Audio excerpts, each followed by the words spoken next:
Sai Ram and welcome to Prashanti Chronicles. For this episode of Prashanti Chronicles, we are not in Puttaparthi, but we are at the lotus-shaped abode of Bhagwan in Brindavan, Bengaluru.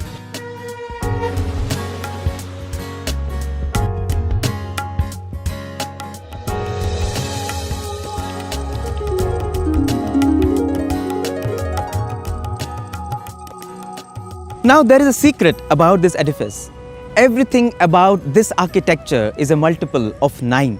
In the first floor of the building, you have 9 rooms. And the inside atrium of the building measures 18 feet. The lotuses on the top are 18 and the outer diameter of the building is 54 feet.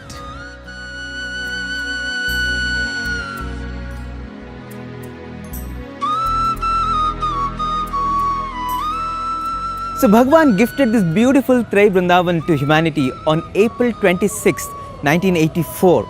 Prior to this, in the very same spot, there was a building of the British era and it was generally referred to as the Old Bungalow. Swami started staying in the Old Bungalow since early 1964. Now, the Rajmata of Navanagar was an ardent devotee of Bhagwan and she used to refer to Swami as her Kana or her Kanhaiya. And right from late 60s, she would go to Bhagwan and say, Kana, this is a very old building. You need a new structure. You need a new mansion. But Swami never allowed her to proceed with her request. And she continued to pray relentlessly from the 60s through the 70s up to early 80s. And finally, in early 1983, Swami consented. And now the Rajmata was so happy. She was so keen to now bring down this building and construct the new one. And this is where Mr. Vimalanathan comes into the picture. Mr. Vimalanathan had the unique opportunity of being part of the demolition process of the old bungalow. So how was that experience, sir? Devastating.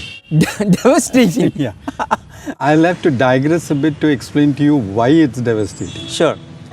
Now, for 10 long years, from 69 to 79, my wife and I were begging Swami, cajoling him, coaxing him and pestering him to allow us to come and be with him in the ashram.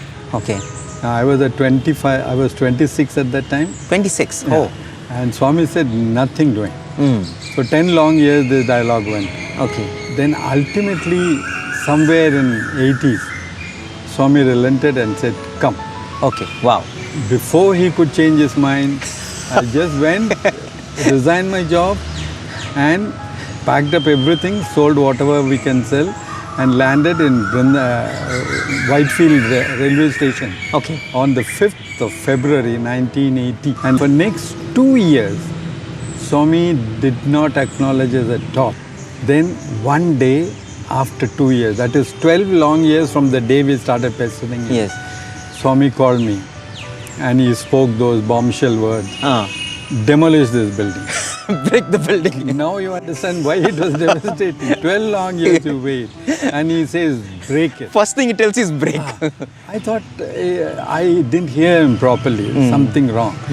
Then I thought maybe he's fooling me.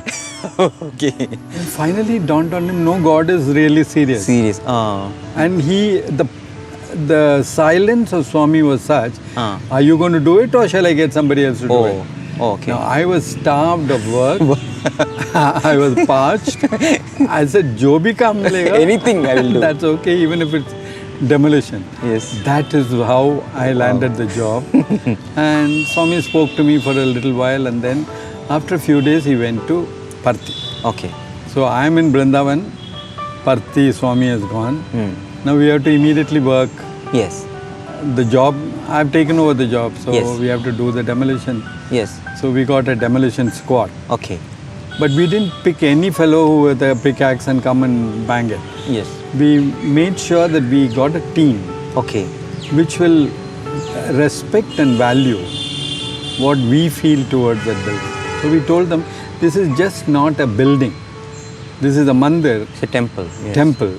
We are going to bring it down one brick by one brick. Wow. Can you help us? You wanted to devotionally dismantle the structure. Dismantle that because it's a temple. It's a temple. Wow. Right. So when we appealed to them, they were ready to do it and they cooperated. And we told them also, one more thing is, kindly don't keep your feet on the wall or on the brick that you break. Otherwise, usually they stand on the wall and then price the ita, one brick by brick. That is easier for them to do that. But this time we said, please don't do that. If you want a scaffolding, I'll give you a scaffolding. You can stand on that and open. Wow. They said, nahi chahiye. We will do everything. And our bhakti also must have been infectious because they also started doing it the way we wanted and more than the way we wanted. Wow. They took all the ita and they didn't unnecessarily break the bricks. They So you ensured that every brick came out as a unit. came out as a unit as far as possible. Wow. At least 80% of the bricks came out as a unit. Wow. And they neatly piled it against the corner of a room. Wow. Amazing. So we have to thank them because to them it's a building. Yes. To us it's a temple. Yes. It's all in the eye of the beholder. Yes. Now we have to tell Swami what is the progress. Yes. Now how do I tell him? I can't tell him northeast wall is down by 4 feet and then southeast wall is about to be taken. All this could not be. Okay. So Yeah. it has to be self-explanatory. Some way, yes. And tell Interestingly. him and show him what is been. So we got a transparent sheet. Okay. In that we drew the black pencil, the building as it stands. Okay.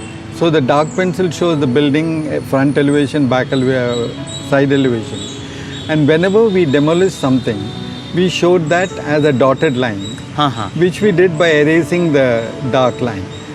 It did show because we are going to take a Xerox copy of that. Okay. Once the Xerox is taken, you can clearly see dotted lines showing the ones which are demolished. So in the transparency sheet, the areas of the building that have come down are now as dotted lines because you have erased it. Yeah. You take a photocopy of that. Photocopy of that. Wow. And this one remains as a master copy Master with us. So for the next week, So the more again the building gets demolished, you will remove keep little on more. coming down Okay. and down. So this, and I believe when this was sent there, I didn't know it is going to be like what happened. I believe Swami was very happy, excited and everything. So they said, it is like seeing the child in Swami, like Balasai. I mean, Swami is so happy to get this pictorial progress reports. Chusawa. Did you see? Did you see? Oh. Did you see that? And you used to send it every week? No, second week, with vim, vigor and vitality, we sent it next week onward. Because we knew it's going to be received. Yes. And then one of the weeks, my wife took this. Okay. And nobody knew my wife was taking it because on Sunday she went there. Okay. I believe Kutumbarao was waiting there. Okay. Where is the? Oh, I mean, nobody told that he is going. What and where? How do you know I'm coming? You don't say all that. Give me Swami is waiting. Swami is waiting for the progress report. So Swami told him, I believe, go and get it from there. I mean, that is how eager Bhagwan was to see your pictorial And reports. how easy it is to please Swami. Yeah, true. The child in him is ever ready to spring up. Wow. I mean, you took that extra mile for Bhagwan. You walked that extra mile for Bhagwan. I'm sure it would not have been easy because those were not the days of computers. We had to travel 18 kilometers to get one Xerox copy. In those days? In those days. Yes. We were in Whitefield. Yes. That was somewhere in Majestic. Yes. Only one machine which can do the large size. Photocopying. Large size. Large size photocopy. Because A4 and all that would not be impressive. Impressive. So the B size and all. Yes. That was so every Saturday I used to go 36 kilometers and Sunday send this to Swami. Wow. And amazing. it was worth all. And it was worth the effort. So that is how the old bungalow era was confined to the golden past of the Sri Sathya Sai saga. The ground was flat again, and now a new chapter of Brindavan was about to begin.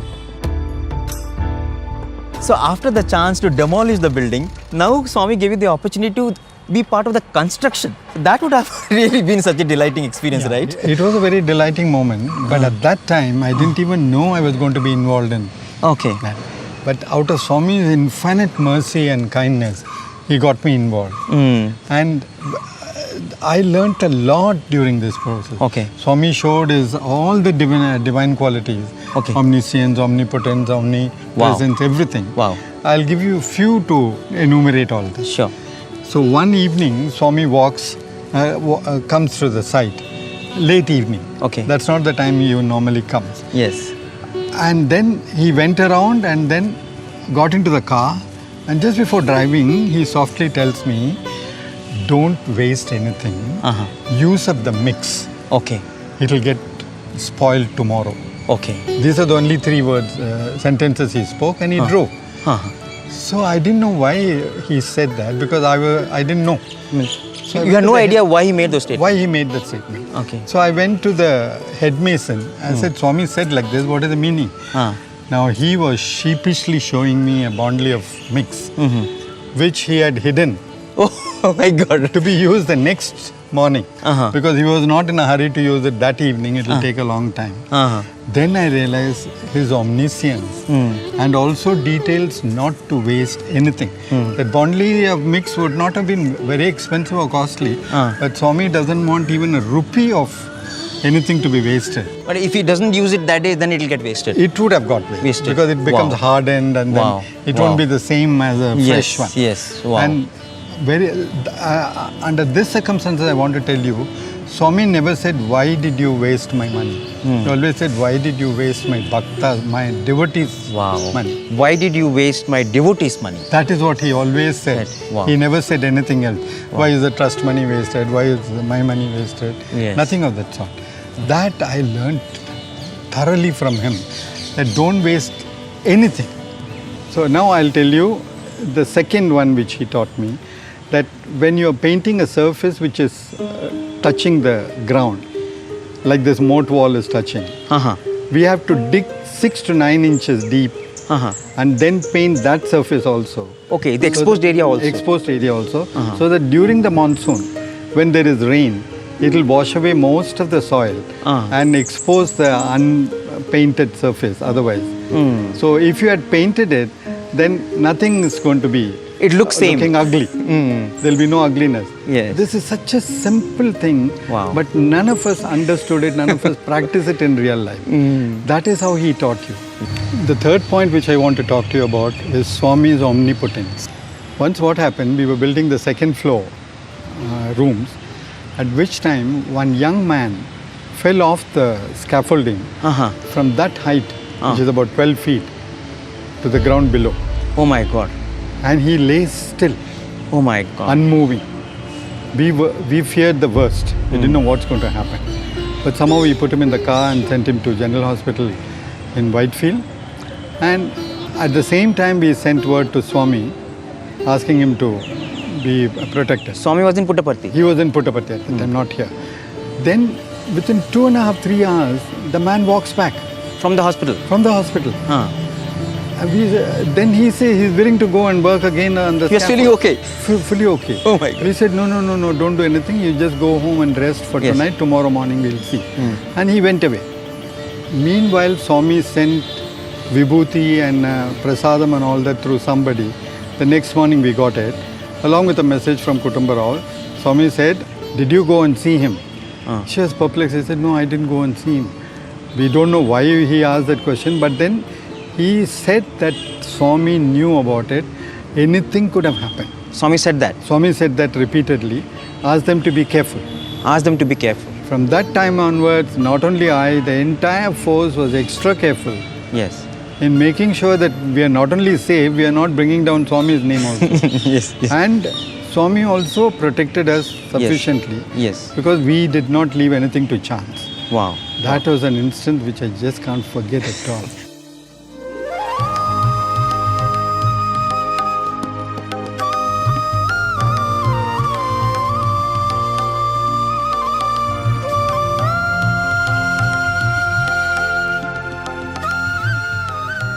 Till now we were talking about the exterior of Trayee Brindavan. Now we'll go inside and where most of the thing happened. We were concentrating on where Swami's room is going to come, and then accordingly and correspondingly the other rooms will fall into place. All that we were concentrating. So we thought we can't go directly to Swami and ask where your room is going to come. That's not the done thing. So we made a pie chart, a 2D model pie chart, where it's a circular one with the segments. And the segments are all connected at the center with the axis. So it can be rotated. So each room can rotate 360 degrees, whichever way Swami wanted. So Swami can tell us where his room is going to be. But he didn't do any placing and all that. Instead, he played with it. Played with the model. Played with the model. He didn't tell us where his room is going to come. Okay. Instead, he just sat down on the floor and spread, because it's being circular and diameter, large diameter, he placed it, and he was thrilled in rotating one room from this place to that place, and without any effort, no placing it, taking it and placing it. He was like a gleeful child, verily a gleeful child, and he was excited more than anything. That is what happened to our model. We realized later that that was a greater boon to us than Swami telling us where his room is going to come. That eventually we are going to know about it. But this one, nobody could orchestrate his playing with it. And that was a precious moment for all of us. So you didn't get the answer? No, absolutely no answer. And we can't bind him to that. But Rajmata came to know that some talk about Swami's room and everything is going. So she brought her treasure chest, which consisted of nothing other than gold fitting, gold plated items, everything gold, which was required for the toilet, his room and adjacent room, whichever he wanted. Everything was gold fitting. Like the gold fitting consisted of the jacuzzi. She wanted to give a jacuzzi to Swami. Swami said, no jacuzzi and all that, I don't want anything like that. Then she didn't accept defeat. So she said gold-plated nozzles, 8 nozzles training on the person who is having a shower with a golden with a cubicle, shower cubicle. Swami said, that also I don't want. Then she said, a bathtub. Said, bathtub? Induku bathtub? Akkada em pettunnam? He pretended as though he doesn't know what a bathtub is. Nothing. Then she said, okay, the piping at least could be gold. He said, no. Then the wash basin, everything, no. Finally, he settled for a standard wash basin, WC. And I don't remember now whether there was a shower also or not. 2 taps were there, that much I know. And they were not gold plated tap, they were nickel chromium tap. One for hot water, one for cold water, and a bucket. That's all it consisted. And now we come down to the bedroom. The bedroom, we wanted him to have a large bed, king size bed. He said, no. Enduku inta peddadi enduku? You saw my frame, how frail it is. Why should I need such a big thing? I said, no. Then we decided we will not ask Swami anything. At least a queen size bed must be there. I mean, that commensurate with Swami's stage. So we gave him a queen, and then a desk to write, a chair, and then few chairs. That's all bare minimum. And one more thing, no air conditioner. No air conditioner? No air conditioner.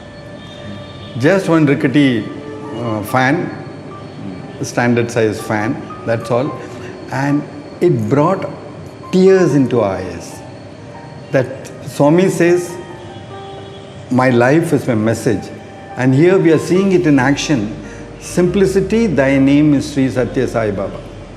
It was not for show, it was not for anything. After we went, he will stack it up with gold and nothing. It was bare minimum. And it was really a poignant moment for us that Swami lived what he taught.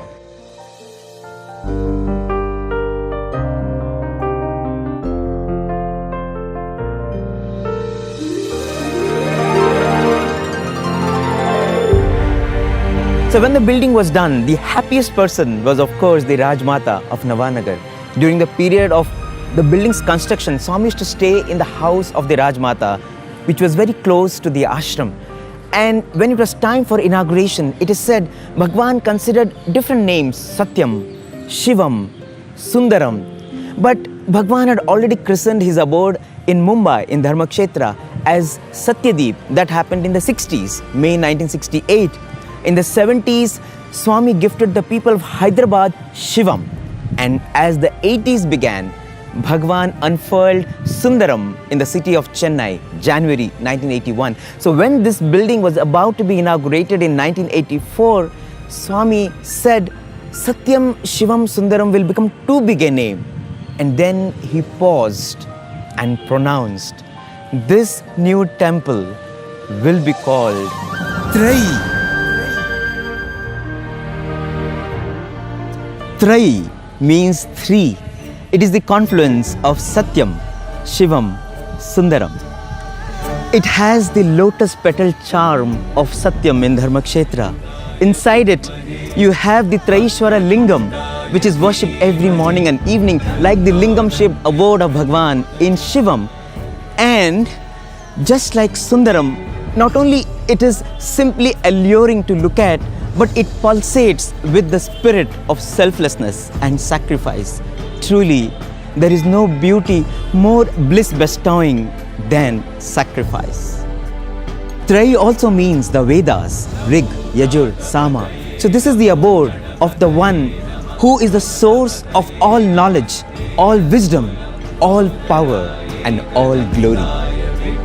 Trayee is where resides Sai, who is ever Hridayasthai, who resides in the lotus of our hearts and propels us to be in the world but still look up and be detached and cultivate a heart that is a true Hridaya that flows out with Daya, just like Bhagwan lived Every second of his earthly sojourn inspiring us to lead a life of compassion.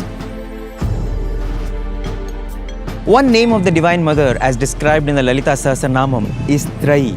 So Trayee is the home of our beloved Mother Sai.